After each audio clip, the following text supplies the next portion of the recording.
পীযুষ হাজৰিকা হ'ল মানে চুটবুট মন্ত্ৰী এজন।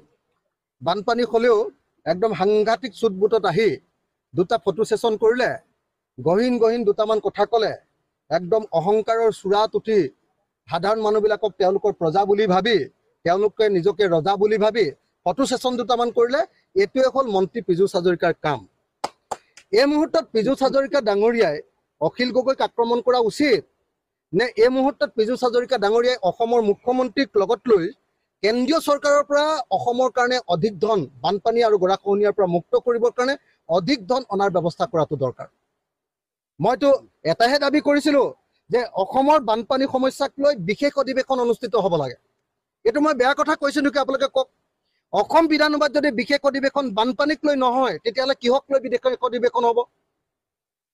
তেওঁলোকে সাম্প্ৰদায়িক বিষয়ক লৈ, হিন্দু মুছলমানৰ ৰাজনীতিক লৈ বিশেষ অধিৱেশন পাতিব পাৰে, কিন্তু অসমৰ বানপানী সমস্যা, অসমৰ আটাইতকৈ ডাঙৰ জাতীয় সমস্যাটোক লৈ এখন বিশেষ অধিৱেশন যেতিয়া আয়োজন কৰিবৰ কাৰণে মই দাবী উত্থাপন কৰোঁ, সেইটো ৰাজনীতি কৰা বুজায়।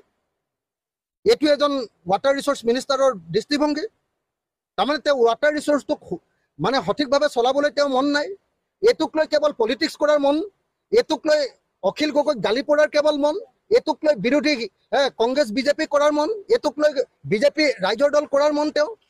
মই এই মুহূৰ্তত পীযুষ হাজৰিকা ডাঙৰীয়াক কৈছোঁ যে আপুনি চুটবুট মন্ত্ৰী, আপোনাৰ চুটবুটবিলাক সলকাওক, অলপ হাফ পেণ্ট পিন্ধি লওক, বানপীড়িত অঞ্চললৈ আহক। মথাউৰিবিলাক কেনেকৈ কিয় ভাগিছে আপুনি নিজে লক্ষ্য কৰক। মথাউৰিবিলাক আউটডেটেড হৈ গৈছে। এইবিলাক পুনৰ নিৰ্মাণ কৰিবৰ কাৰণে কেন্দ্ৰীয় চৰকাৰৰ পৰা আমি 50,000 কোটি টকা বিচাৰিছোঁ। আপুনিও কেন্দ্ৰীয় চৰকাৰক পইচা বিচাৰিবলৈ সাহস কৰক। আপুনি মানুহৰ ওচৰত বৰমতা আৰু কেন্দ্ৰীয় চৰকাৰৰ ওচৰত আকৌ আত্মসমৰ্পণকাৰী, কেন্দ্ৰীয় চৰকাৰৰ ওচৰত আকৌ কেঁচুটোৰ নিচিনা।